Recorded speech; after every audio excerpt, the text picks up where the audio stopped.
നമസ്കാരം. കേരള രാഷ്ട്രീയത്തെയും ഭരണകേന്ദ്രങ്ങളെയും ഉലച്ചുകൊണ്ടിരിക്കുന്ന മാസപ്പടി വിവാദത്തിൽ എൻഫോഴ്സ്മെന്റ് ഡയറക്ടറേറ്റിന്റെ അന്വേഷണത്തിന് പൂർണ്ണ സ്വാതന്ത്ര്യം നൽകുന്ന സുപ്രധാനമായ നിയമ ഉത്തരവാണ് ഇപ്പോൾ പുറത്തു വന്നിരിക്കുന്നത്. മുൻ മുഖ്യമന്ത്രി പിണറായി വിജയന്റെ മകൾ വീണ വിജയൻ കരിമണൽ കമ്പനിയായിട്ടുള്ള CMRL, സംസ്ഥാന പൊതുമേഖലാ സ്ഥാപനമായിട്ടുള്ള KSIDC എന്നിവർ നൽകിയ ഹർജികളും അപ്പീലുകളുമൊക്കെ തന്നെ ഒന്നൊന്നായിട്ട് കോടതികൾ തള്ളിയതോടെ കേന്ദ്ര ഏജൻസിക്ക് മുന്നിലുള്ള എല്ലാ നിയമ തടസ്സങ്ങളും നീങ്ങിയിരിക്കുകയാണ്.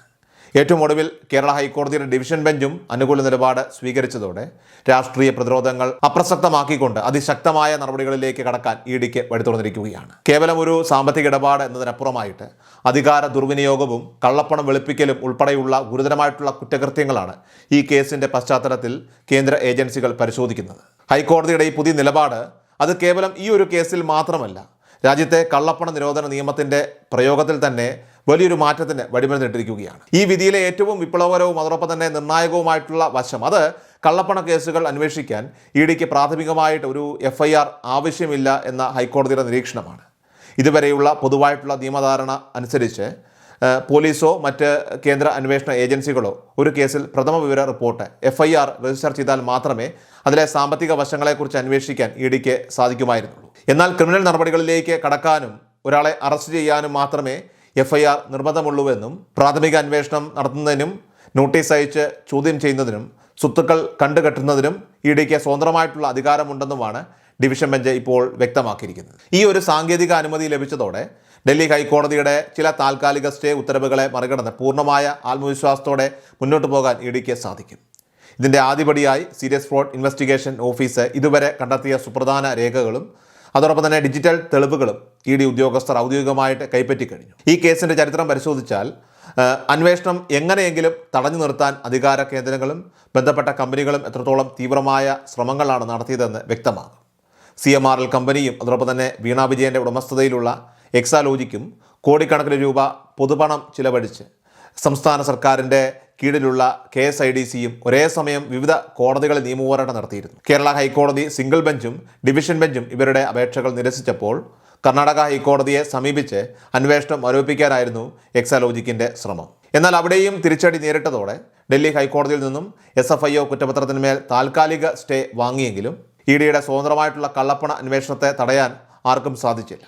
ഇൻകം ടാക്സ് ഇൻ്ററിം സെറ്റിൽമെൻറ്റ് ബോർഡിൻ്റെ കണ്ടെത്തലുകളെ തുടർന്ന് ഷോൺ ജോർജ് നൽകിയ പരാതിയിലാണ് ഈ വലിയ വിവാദത്തിന് തുടക്കമായതെങ്കിൽ ഇന്നത് 3 ഹൈക്കോടതികളുടെ വിധിന്യായങ്ങളെ അതിജീവിച്ച് ശക്തമായ ക്രിമിനൽ അന്വേഷണമായി മാറിയിരിക്കുകയാണ്.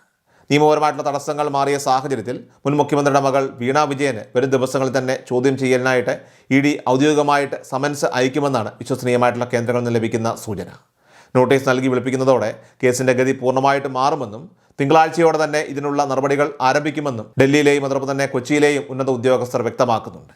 വീണയുടെ എക്സാലോജിക് കമ്പനി CMRL നിന്ന് വാങ്ങിയ പണത്തിന് കൃത്യമായ സേവനം നൽകിയിട്ടുണ്ടോ എന്നതിന് യാതൊരുവിധ തെളിവും ഹാജരാക്കാൻ കഴിയാത്തതാണ് അവരെ പ്രതിസന്ധിയിലാക്കുന്നത്. കള്ളപ്പണം വെളുപ്പിക്കൽ നിരോധന നിയമത്തിൻ്റെ കർശനമായിട്ടുള്ള വകുപ്പുകൾ പ്രകാരമായിരിക്കും ചോദ്യം ചെയ്യൽ നടക്കുക എന്നതിനാൽ തന്നെ മുൻകൂർ ജാമ്യം അടക്കമുള്ള നിയമവഴികളും അവർക്ക് മുന്നിൽ ഇപ്പോൾ അടയുകയാണ്. പ്രാഥമിക ചോദ്യം ചെയ്യലിൽ ലഭിക്കുന്ന മൊഴികളുടെയും ഡിജിറ്റൽ തെളിവുകളുടെയും ഒക്കെ തന്നെ അടിസ്ഥാനത്തിൽ കേസിൽ വലിയ അറസ്റ്റുകളിലേക്ക് ഇഡി നീങ്ങാനുള്ള സാധ്യത തള്ളിക്കളയാനാവില്ല.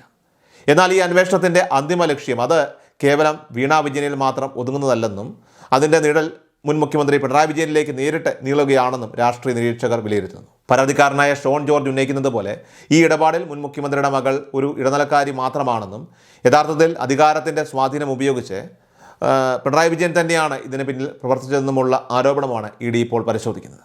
പൊതുമേഖലാ സ്ഥാപനമായ KSIDCക്ക് CMRL ഓഹരി പങ്കാളിത്തമുള്ളതിനാൽ തന്നെ ഒരു കാരണവശാലും മുഖ്യമന്ത്രിയുടെ കുടുംബാംഗങ്ങൾക്ക് ആ കമ്പനിയുമായി സാമ്പത്തിക ഇടപാടുകളിൽ ഏർപ്പെടാനായിട്ട് നിയമപരമായിട്ട് അവകാശമില്ല. അതുകൊണ്ട് തന്നെ അഴിമതി നിരോധന നിയമത്തിൻ്റെ പരിധിയിലും കള്ളപ്പണ കേസിൻ്റെ പരിധിയിലും മുൻ മുഖ്യമന്ത്രിയെ ചോദ്യം ചെയ്യേണ്ടത് അനിവാര്യമാണെന്ന നിഗമനത്തിലാണ് അന്വേഷണ സംഘം ഇപ്പോൾ എത്തിച്ചേർന്നിരിക്കുന്നത്. പിണറായി വിജയനെ ഈ കേസിൽ പ്രതിയാക്കുമോ ഇല്ലയോ എന്നത് രണ്ടാമത്തെ കാര്യമാണെങ്കിലും ചോദ്യം ചെയ്യലിനായിട്ട് നോട്ടീസ് നൽകാനായിട്ട് ഇഡി ഒരുങ്ങുന്നത് കേരള രാഷ്ട്രീയത്തിൽ വലിയ ഭൂകമ്പത്തിന് കാരണമായി മാറും. ഈ നീക്കങ്ങളുടെ തുടർച്ചയായിട്ട് ഏറ്റവും സുപ്രധാനമായി വരാൻ പോകുന്ന നടപടി അത് മുൻ മുഖ്യമന്ത്രിയുടെയും മകളുടെയും സ്വത്തുക്കൾ ഇഡി താൽക്കാലികമായി കണ്ടുകെട്ടാൻ പോകുന്നു എന്നത് തന്നെയാണ്. കള്ളപ്പണ കേസുകളിൽ അന്വേഷണം പുരോഗമിക്കുമ്പോൾ പ്രസ്തുത സ്വത്തുക്കളൊക്കെ തന്നെ കൈമാറ്റം ചെയ്യുന്നത് തടയാനായിട്ട് ഇഡിക്ക് സവിശേഷമായിട്ടുള്ള അധികാരമുണ്ട്. ഇതനുസരിച്ച് മുൻ മുഖ്യമന്ത്രിയുടെ ധർമ്മടത്തെ വസതിയോ മറ്റ് പുരയിടങ്ങളോ ഇഡിയുടെ നിരീക്ഷണത്തിലാവുകയും അവിടെ ഔദ്യോഗിക ബോർഡുകൾ സ്ഥാപിക്കുകയും ചെയ്യുന്ന വിചിത്രമായിട്ടുള്ള സാഹചര്യത്തിലേക്ക് പോലും കാര്യങ്ങൾ നീങ്ങിയേക്കാം. സ്വത്ത് പിടിച്ചെടുക്കുക എന്നതിനർത്ഥം അവിടെയുള്ളവരെ ഒഴിപ്പിക്കുക എന്നതല്ലെങ്കിലും ആ സ്വത്തിൻ്റെ ക്രയവിക്രയ അധികാരം പൂർണ്ണമായിട്ടും EDക്ക് കീഴിലാകും. മുൻ മുഖ്യമന്ത്രിയുടെ ഔദ്യോഗിക പദവിക്ക് കളങ്കമുണ്ടാക്കുന്ന രീതിയിൽ അദ്ദേഹത്തിൻ്റെ വീടിൻ്റെ മുന്നിൽ കേന്ദ്ര ഏജൻസിയുടെ ബോർഡുകൾ പ്രത്യക്ഷപ്പെട്ടാൽ അത് സർക്കാരിൻ്റെ നിലനിൽപ്പിനെ തന്നെ ബാധിക്കുന്ന വലിയൊരു ധാർമ്മിക പ്രതിസന്ധിയായിട്ട് മാറും എന്നതിൽ തർക്കമില്ല.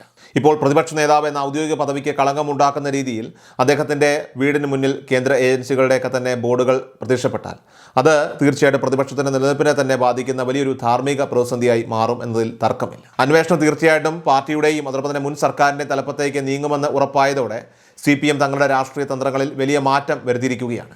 മുൻകാലങ്ങളിൽ വീണ വിജയനെ പൂർണ്ണമായിട്ട് ന്യായീകരിച്ച് രംഗത്തെത്തിയിരുന്ന പാർട്ടി നേതൃത്വം ഇപ്പോൾ അവരെ പരസ്യമായിട്ട് തള്ളിപ്പറയുന്ന തരത്തിലുള്ള നിലപാടാണ് സ്വീകരിക്കുന്നത്. വീണയുടെ ബിസിനസ് പൂർണ്ണമായിട്ടും അവരുടെ വ്യക്തിപരമായിട്ടുള്ള കാര്യമാണെന്നും അതിൽ പാർട്ടിക്ക് യാതൊരു പങ്കുമില്ലെന്നുമുള്ള AK ബാലൻ അടക്കമുള്ള മുതിർന്ന നേതാക്കളുടെയൊക്കെ തന്നെ പ്രസ്താവനകൾ ഇതിൻ്റെ ഒരു സൂചന കൂടിയാണ്. കള്ളപ്പണം വെളുപ്പിച്ചവർ ആരായാലും ശിക്ഷിക്കപ്പെടട്ടെ എന്ന നിലപാടിലേക്ക് പാർട്ടി മാറിയത് അണികൾക്കിടയിൽ ഉണ്ടായ കടുത്ത അമർഷം തണുപ്പിക്കാനാണ്.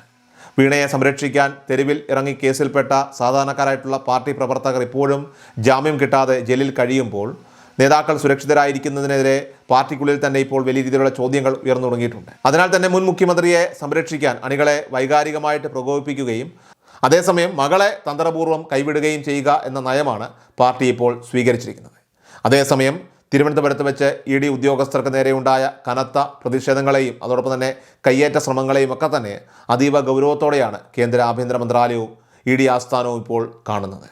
പശ്ചിമ ബംഗാളിലെ സന്ദേശ് കാലിയിൽ തൃണമൂൽ നേതാക്കളുടെ ഗുണ്ടകൾ ED ഉദ്യോഗസ്ഥരെ ആക്രമിച്ചപ്പോൾ CBI, NIA, ഇൻകം ടാക്സ് തുടങ്ങിയ എല്ലാ കേന്ദ്ര ഏജൻസികളും ഒന്നിച്ച് ഇറങ്ങി പ്രതികളെ തുറുങ്കിലടച്ച ഓപ്പറേഷൻ സന്ദേശ് കാലി മോഡൽ നടപടികൾക്ക് കേരളത്തിലും നീക്കങ്ങൾ ഇപ്പോൾ നടക്കുന്നുണ്ട്.